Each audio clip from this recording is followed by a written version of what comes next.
Analar, qızlarınızı 11 yaşından 20-21 yaşına qədər nəzarətdən buraxmayın. O yaşda çox böyük səhvlər elə bilərlər. Və oğlanlar da onun kimi.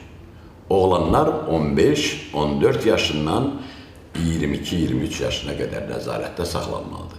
Xanım, öz başına buraxsan bunları çox bəlalar çəkəcək onların başı. Ona görə bax, bu 15-20 yaşlı boşanmaların səbəbi ilk məhəbbətin qurbanı olanlar insanlardır.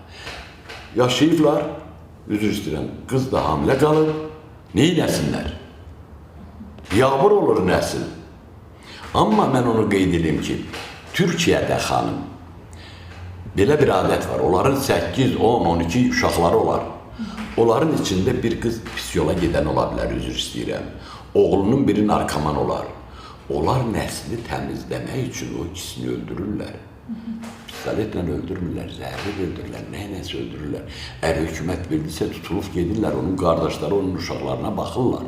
Doğru mu hesab edirsiniz bunu? Bəli, doğru hesab edirəm mən.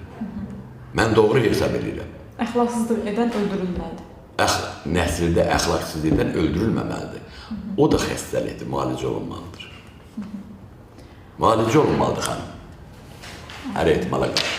Yəni onun bədəndə hormon çoxdur, tərbiyəsizliyə yol verir, özündən asılı deyil o. O müalicə olunmalıdır, qurban olmuşsan.